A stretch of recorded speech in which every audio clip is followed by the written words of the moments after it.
Diary entry number 26. My money is my money, and your money is my money. Welcome back to Nervous System Diaries. Today's diary entry is called My Money is My Money, and Your Money is My Money. This episode is about financial abuse. Back then, I had no idea financial abuse was even a real thing. I just thought it was how relationships worked when one person made more money than the other. It would be years before I learned there was actually a name for what I was living through. By this point, number 2 had gone out on the road with a trainer and another trainee for 2 weeks to begin his trucking career. He complained constantly. The roads were too bumpy.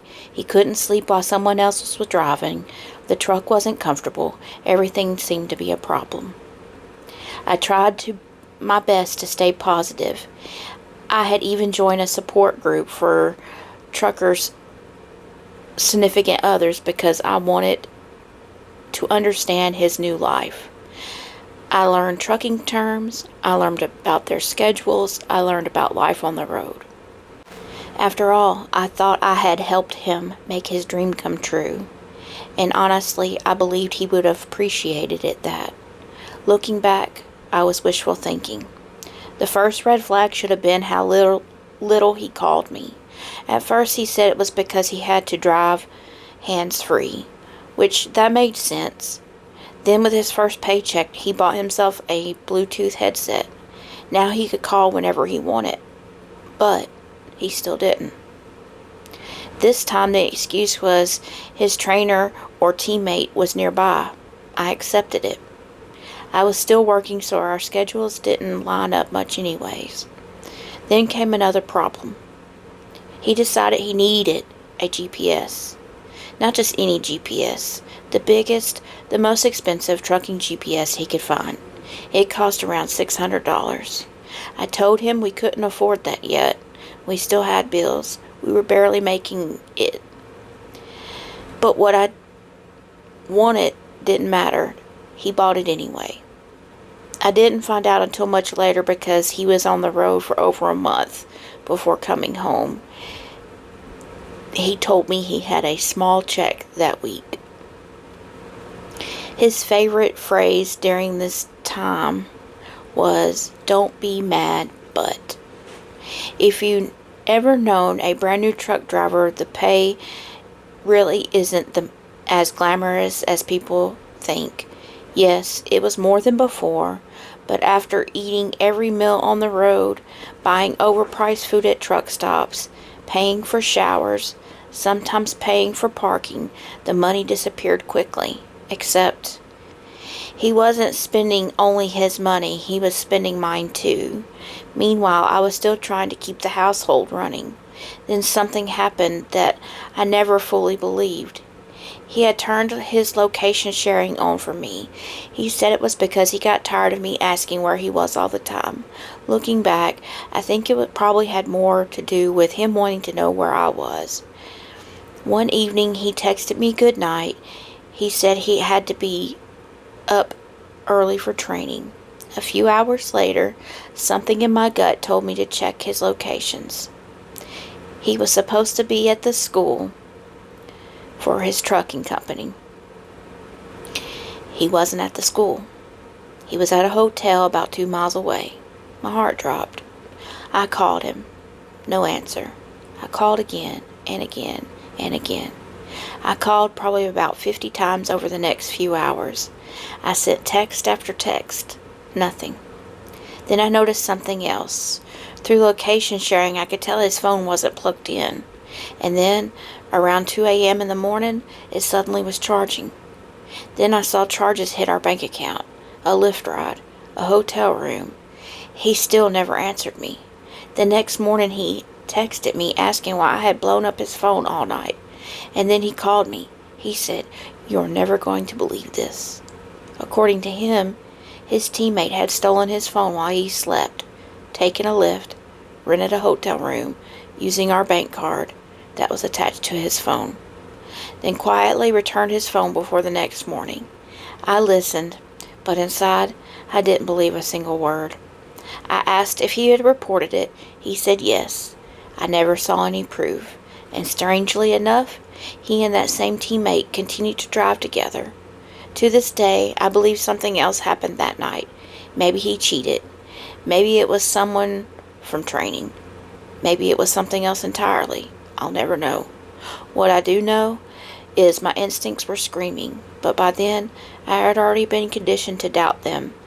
I was so used to the online cheating that I had become numb. There didn't seem to be any point in arguing anymore. He was just going to lie anyways. And I was going to end up getting blamed for it and end up apologizing somehow. So I never brought it up again. Whenever he finally came home from the road, there was another strange rule. I'm a hugger, always have been. Physical affection has always been one of the ways I show people I care, but I wasn't allowed to hug him in front of his teammate. He'd tell me, let's just unload the truck first, don't talk to my teammate, he's weird, you can hug me when we get home. It always made me wonder, who did I think I was? His roommate? His sister? Certainly not the woman waiting at home for him.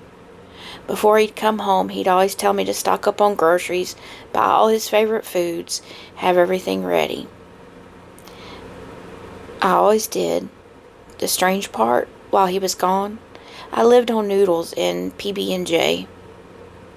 Whatever was the cheapest. I stretched every dollar to keep the bills paid.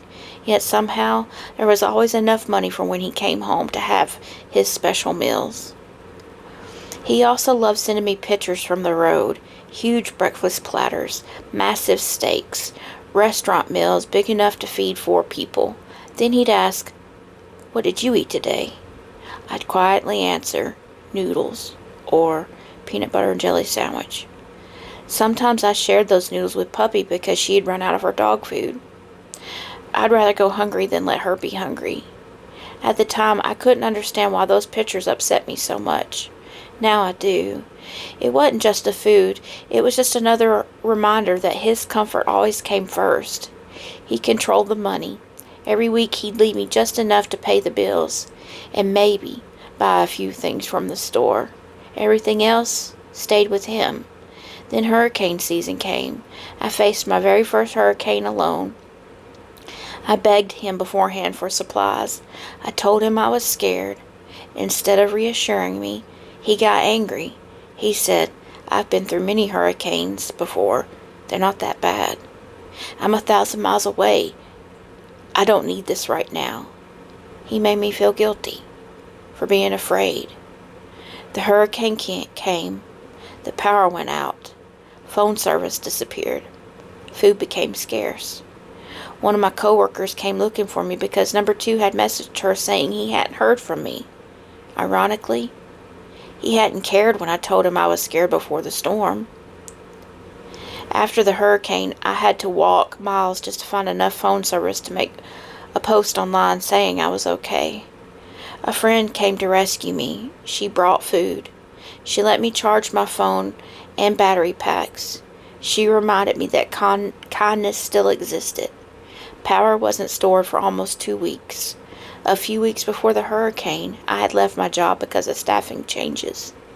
Now we were completely living off a number 2 paycheck. He told me I could get a little part-time fun job if I wanted. What I didn't realize was that was the beginning of financial control. The less money I earned, the more power he had. If I depended on him financially, then I couldn't make him angry. I couldn't challenge him. I couldn't leave, because he simply could cut me off. Around this time, he was also involved in a bus accident while traveling between trucking assignments. He wanted me to do everything.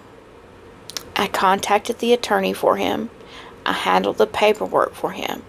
I followed up on the claim. He only spoke to them one time. A few weeks later, the settlement came. It was exactly $10,000. I thought, finally, a chance to breathe, a chance to save, a chance to get some things done. Instead, number 2 saw an opportunity to move again. He wanted to head towards the middle of the country. He promised this would be our fresh start, and that we would finally get ahead, and that we would finally have money, and that life would finally get better. He even told me, you don't have to work anymore. You're now retired. Honestly, part of me was relieved. COVID had drained me. My body hurt constantly. The idea of staying home with puppies sounded peaceful, and truly, I believed maybe, just maybe, life was finally going to turn around. I had no idea I was walking even deeper into the control. We'll begin there in my next diary entry. Until then, stay safe. I'm a soft-spoken survivor, and this is the Nervous System Diaries.